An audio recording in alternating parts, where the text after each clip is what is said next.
Avec vous ce matin, Jean-Michel Lest, aumônier militaire.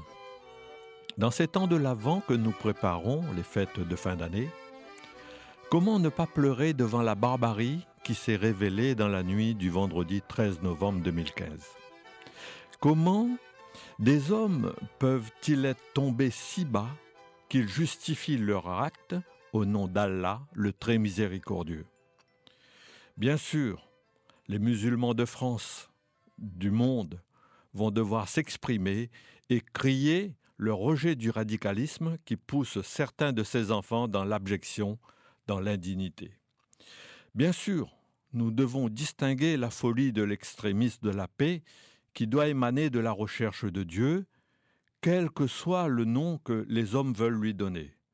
Bien sûr, aucun amalgame ne doit être fait entre le pacifisme de l'islam, religion de paix, respectant notre République, et l'intégrisme guerrier, se revendiquant d'un islam dévoyé, sans moralité et pervers. En ces moments et temps de l'Avent, nous espérons que la lumière la plus vive de Noël chasse enfin les ténèbres de la barbarie, que notre société multiple, multiculturelle et multicultuelle soit aussi fraternelle en l'humanité. Chacun a des devoirs. Le moindre que nous puissions assumer est de quotidiennement développer les sentiments de fraternité, compassion envers les hommes et respect de nos devoirs en continuant à vivre humainement et promouvoir le sourire et rechercher la paix.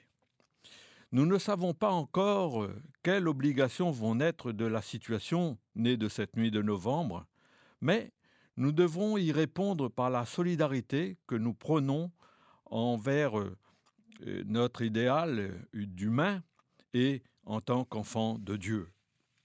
Le texte que je partage avec vous ce matin se trouve dans l'évangile de Luc 3, versets 1 à 6. Il est écrit : L'an 15 du règne de l'empereur Tibère, Ponce Pilate était gouverneur de la Judée, Hérode, prince de Galilée, son frère Philippe, prince du pays d'Ithurée et de la Draconitide, Lysanias, prince d'Abilène, les grands prêtres étant Anne et Caïphe.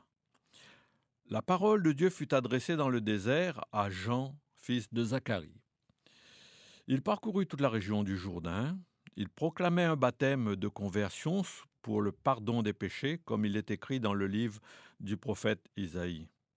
À travers le désert, une voix crie : Préparez le chemin du Seigneur, aplanissez sa route, tout ravin sera comblé, toute montagne et toute colline seront abaissées. Les passages tortueux deviendront droits, les routes déformées seront aplanies, et tout homme verra le salut de Dieu. La personne de Jean-Baptiste et sa prédication sont régulièrement proposées à notre méditation à l'occasion de l'Avent. Préparez le chemin du Seigneur, nous dit le texte. Voix qui s'élève dans nos déserts, il faut préparer la route au Seigneur, nous invite à chanter les cantiques Aube nouvelle. Pourtant, que l'on reporte à l'évangile de Matthieu, de Marc ou de Jean, et si l'on accepte l'enfant Jean bondissant dans le sein de sa mère Élisabeth lors de la salutation de Marie, enceinte de Jésus, la figure du Baptiste n'apparaît que pour annoncer un Jésus adulte.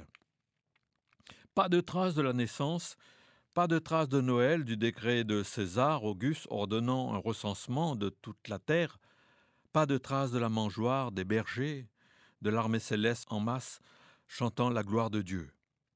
Tous ces événements sont relatés dans le chapitre précédent. Presque d'un coup s'accomplit un saut d'une trentaine d'années. La situation politique a changé. Un gouvernement romain règne désormais sur la Judée. Hérode est tétrarque de Galilée. Philippe, son frère, tétrarque d'Ithurée et de la Trachonitide. Lysanias, tétrarque d'Abilène. Anne, le grand prêtre, déposé quelques années plus tôt, continue d'exercer son influence aux côtés du grand prêtre actuel Caïphe. Ce cadre dans lequel le Baptiste puis Jésus vont s'insérer, est situé historiquement, géographiquement parlant. Luc prend soin de situer leur venue dans le concret de la vie politique, sociale et religieuse pour bien signifier qu'il ne s'agit ni de personnages intemporels, ni de mythes, ni de symboles religieux. Et qu'à côté de la grande histoire, celle des puissants, des événements insignifiants vont éclairer d'une lueur nouvelle cette histoire oppressante. La parole de Dieu fut adressée à Jean, fils de Zacharie, dans le désert, dans ce lieu propre à toutes les tentations comme toutes les fidélités, dans ce lieu de repli, de recul comme de formation, la parole de Dieu se fait entendre à nouveau. Un homme reçoit vocation. Plusieurs décennies se sont passées dans le silence et dans l'attente. Une voix s'élève à nouveau parlant avec autorité au nom de Dieu. Elle quitte le désert pour se rendre sur les bords du Jourdain, une région qui, aux yeux des auteurs bibliques, suggère la région de Sodome et Gomorrhe, terre de péché, lieu de refus de l'accueil, de la méfiance à l'égard de l'étranger, lieu maudit. Préparez les chemins du Seigneur, rendez droit ses sentiers. La proclamation au premier chef pourrait évoquer des mauvais souvenirs, rappeler aux Israélites l'exil, la déportation. Chaque année, à l'occasion de la fête nationale de Babylone, la fête du dieu Marduk, les Juifs étaient contraints à de véritables travaux forcés. Il fallait tracer un véritable autoroute en plein désert, combler les ravins, aplanir les collines, redresser les chemins tortueux. Tout cela était physiquement pénible et moralement encore plus désagréable puisque c'était en l'honneur d'une idole païenne. Il ne faudrait certes pas faire un parallèle trop étroit en cette situation et la nôtre bien plus confortable, mais cet appel réitéré de l'Avent à préparer les chemins du Seigneur en vue de la fête de Noël n'ouvre-t-il pas souvent le déroulement d'une corvée annuelle qui nous laisse exténués et insatisfaits ? Noël n'est-il en effet pas aussi une fête redoutée, une fête où les uns se sentent plus seuls que jamais, une fête où le rassemblement familial convenu, présenté comme obligatoire, sont parfois loin d'être idylliques en raison de recomposition des tensions, de la joie commandée. Noël n'est-il pas aussi, malgré tous les efforts pour paraître gai, un passage obligé sous les fourches codines d'un Père Noël incontournable et douceâtre?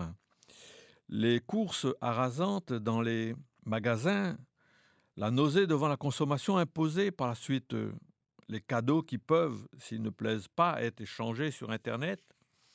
Noël qui s'approche à grands pas et dont les magasins sont pleins de victuailles, d'objets, de beaux chants de Noël serinés comme une musique de fond et une fête remplie d'ambiguïté, un temps contrasté. Parfois un temps d'épreuve où s'aiguise le réalisme devant un monde pauvre, malade, divisé et violent. Avec les événements récents du vendredi 13 novembre 2015, le pessimisme devant le spectacle navrant de cette terre qui semble avoir si peu changé depuis 2000 ans, mais a pris des formes plus violentes qui n'ont pas de sens. Triste Noël qui nous maintient écartelés entre ceux qui sont dans le deuil devant la violence de ces attentats à Paris et ceux qui se réjouissent des moments festifs en ne regardant pas les souffrances de ce monde. Le constat n'est pas réjouissant. Il entend simplement énoncer qu'il n'est pas aujourd'hui de recette, toute faite permettant d'éviter tout à fait le malaise, la vague de sentiments de tristesse. Mais le bilan n'est pas réjouissant. Il est bien évidemment contestable, car Noël est aussi une fête. Préparez les chemins du Seigneur, rendez de ses sentiers bien droits, retentit également comme une promesse. Aux exilés qui risquaient de se sentir abandonnés par Dieu, le prophète proclame le chemin du retour. À ceux qui travaillent comme esclaves, Ésaïe annonce que la route du Seigneur va traverser le désert, que Dieu en personne va prendre la tête du cortège qui les ramènera au pays. Bonne nouvelle s'apparentant à d'autres travaux, joyeux ceux-là qui consistaient lors des visites solennelles à remettre en état, à déblayer et à décorer les rues, par où le roi ou le prince ferait leur entrée dans la ville, en vue de la gloire, en vue de la fête, en vue de la joie. Et Jean-Baptiste élargit encore cet oracle envers tous les hommes. Tous verront le salut de Dieu. La promesse ne concerne plus seulement le peuple d'Israël, elle touche l'universel, le monde entier. Préparez les chemins du Seigneur. L'avant-Noël et la tradition, les bougies, gâteaux, préparés en famille, le calendrier dont ouvre jour après jour les portes, les cantiques familiers retrouvés avec bonheur, les présents auxquels on pense, les invitations que l'on lance, le sapin que l'on installe, la joie des enfants. Tout cela ne disparaîtra pas. Mais comment, ainsi le déclarait le pasteur Claude Batty à l'occasion du rassemblement de Strasbourg, protestant en fait, trouver le chemin d'une sobriété heureuse, contestatrice de tous les excès, paisible affirmation d'une vie de simplicité, recherche de partage et de justice. Tous verront le salut de Dieu. En cette période de l'Avent, comment éviter de parler du petit Jésus, expression si pratique pour enfermer celui qui s'incarne dans les langes étroits de notre mainmise? Comment annoncer celui qui vient s'incarner dans l'histoire des hommes, à l'opposé d'un Père Noël arrivé de nulle part, pour s'en aller vers un chemin de nostalgie de l'enfance passée? Comment réévangéliser la fête pour qu'elle soit une bonne nouvelle d'un Dieu qui s'est fait homme? Comment annoncer Noël pour faire retentir bien au-delà des murs de nos églises que tous verront le salut de Dieu en la personne de son Fils qui s'approche et qui vient rencontrer et toucher les adultes que nous sommes. Amen. Avec vous ce matin, c'était Jean-Michel Lès de l'Église protestante de La Réunion et aumônier des forces armées dans la zone sud de l'océan Indien. Si à la suite de cette émission, vous souhaitez nous contacter, vous avez la possibilité d'écrire à Église protestante de La Réunion, 123 allée des Saphirs, 97 400 Saint-Denis, ou nous téléphoner au 02 62 41 63 91. Quant à moi, je vous souhaite une bonne journée et une bonne fête de fin d'année en vous donnant rendez-vous au premier dimanche du mois de janvier 2016. Au revoir.